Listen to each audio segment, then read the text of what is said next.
Hai semuanya, kembali lagi saya Daisy akan membahas mata kuliah manajemen keuangan tentang Initial Public Offering atau disebut dengan IPO.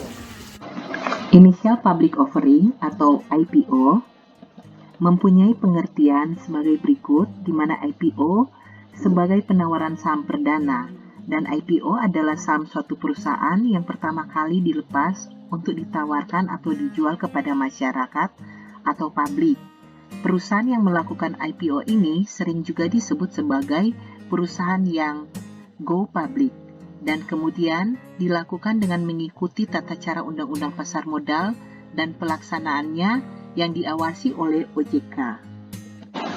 Ada beberapa alasan mengapa perusahaan ini memilih untuk go public, yaitu di mana ada fund growth plan dan ada currency for merger dan acquisition, kemudian ada recapitalization atau untuk membayar hutang, dan kemudian ada liquidity di mana mudah diperjualbelikan tanpa mengurangi nilai perusahaan, dan ada employee kompensasi untuk meminimalisasikan agency problem dengan menjadikan employee sebagai pemilik atau bagian dari perusahaan, dan yang terakhir enhance image, yaitu agar citra perusahaan tersebut menjadi lebih baik.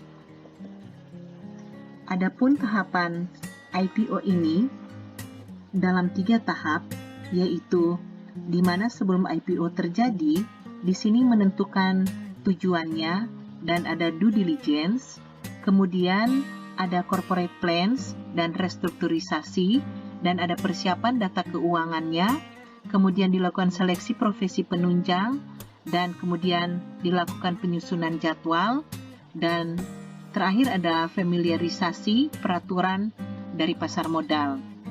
Lalu selama IPO ini ada dilakukannya RUPS, kemudian penyusunan pernyataan pendaftaran, dan ada penyerahan pernyataan pendaftaran dan pemasarannya, kemudian dilakukan public exposure, dan ada pernyataan pendaftaran dan dinyatakan efektif.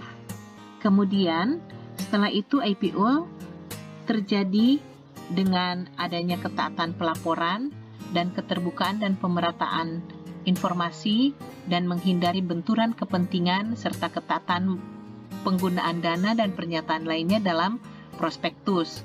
Dan terakhir ada membentuk layanan pada investor dan pihak terkait. Evaluasi yang dilakukan untuk calon IPO ini ada dari sisi company karakteristik dan ada sektor atau market karakteristik, kemudian ada market condition, dan terakhir ada underwater.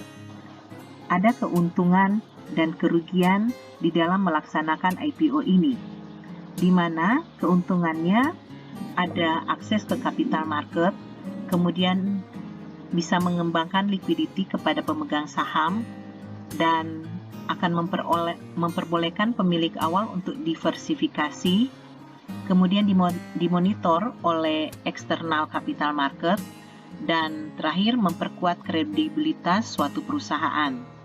Dan kerugian dari IPO tersebut adanya mahal dari sisi biaya sakunya, dan ada biaya lebih tinggi setelah berurusan dengan pemegang saham. Kemudian ada saingan mendapatkan akses kepada informasi perusahaan, dan yang terakhir adanya tekanan dari publik. Terima kasih, sampai ketemu kembali di mata kuliah manajemen keuangan dalam materi yang berbeda. Salam.